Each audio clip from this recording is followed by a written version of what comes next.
A bench in the park, the story of Walter Green and the day everything changed. The sun was just rising over Hamilton Park, its rays stretching across dew-kissed grass and winding pathways, casting a warm golden glow over everything it touched. The air was crisp, the sounds of birds greeting the day blending seamlessly with the soft rustling of tree leaves in the breeze. It was the kind of morning that invited stillness, reflection, and peace. Seated quietly on a weathered wooden bench near the park's small fountain was Mr. Walter Green, a dignified elderly black man in his late 70s. Every morning for as long as anyone could remember, Walter had walked from his modest home on Sycamore Lane to this very spot. He carried with him his cane, a thermos of coffee, and a folded newspaper tucked beneath his arm. His movements were slow but steady, each step measured with the experience of someone who had walked many roads in life. This bench, under a tall oak tree, had become something of a sanctuary for him. He would sit, sip his coffee, read the news, and watch as Hamilton Park came to life. Walter took joy in the simple things, the laughter of children as they ran toward the playground, joggers offering polite nods as they passed, and the occasional conversation with longtime neighbors who paused to say hello.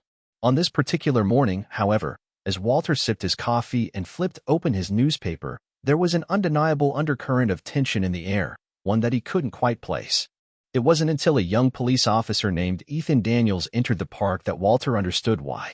Officer Daniels was fresh-faced, no more than 25, wearing his crisp uniform like armor. His movements were sharp, purposeful. And from the moment his boots stepped onto the paved path of Hamilton Park, his eyes were scanning. They landed quickly on Walter. Without hesitation, Daniels approached. His boots crunched loudly on the gravel as he crossed the grass directly toward Walter's bench. "Excuse me, sir," Daniels said, his tone clipped and official. "May I ask what you're doing here?" Walter calmly lowered his paper and gave the officer a gentle smile. "Good morning, officer. Just enjoying the morning and reading the paper. I do this most days." Daniel's eyes narrowed. "Do you live around here?" Walter's brow furrowed ever so slightly. "I've lived on Sycamore Lane for over 3 decades," he replied evenly. "Just 3 blocks from here." Daniel's stance became firmer, his hand instinctively resting on his utility belt. "I haven't seen you here before." Walter's gaze remained steady. "I assure you, young man, I am here nearly every day." There was a long pause. Daniel's expression hardened. "I'm going to need you to provide identification and proof of residence." Walter sighed softly, feeling the familiar sting of indignity he thought had been buried years ago. He folded his paper carefully, setting it on his lap. "Officer Daniels, is it?" he asked, reading the officer's name tag.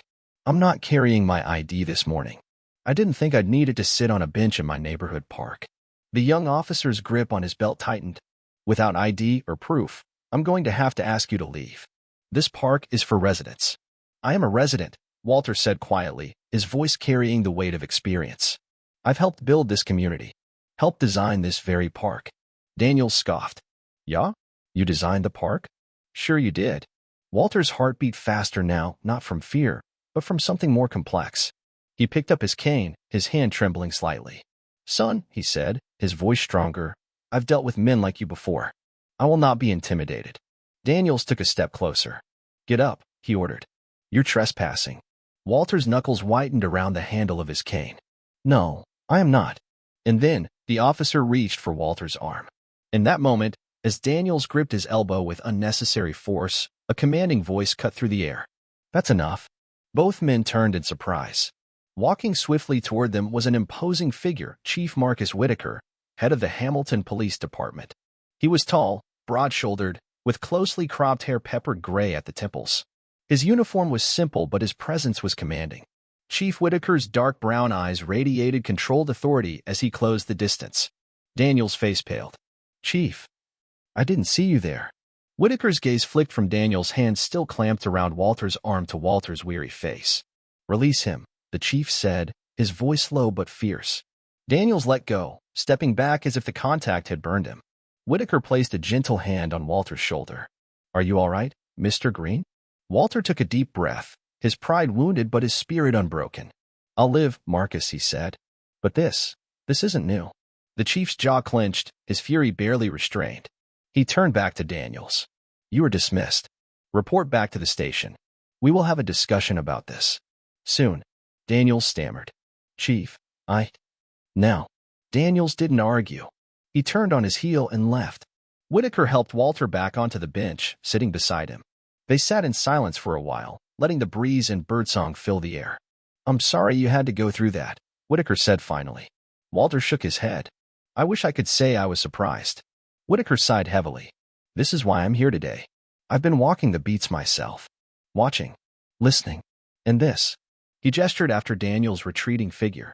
"This is exactly what I'm trying to stop." Walter chuckled dryly. "You've got your work cut out for you." The chief nodded.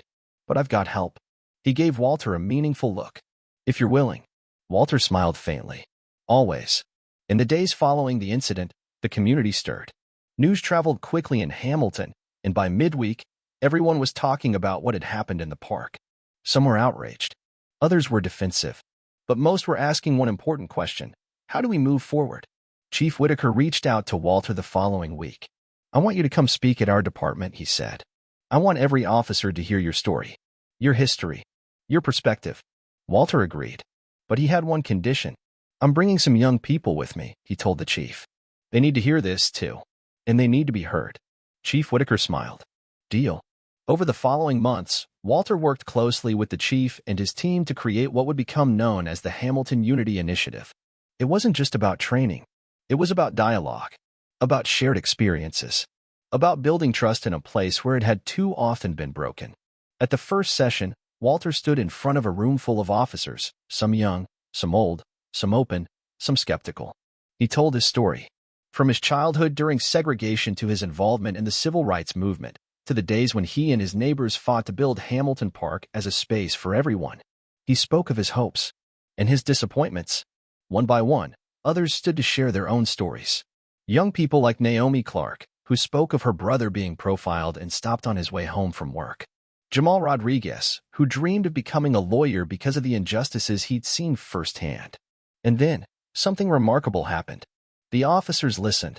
Not all at once. Not immediately. But slowly, understanding began to take root.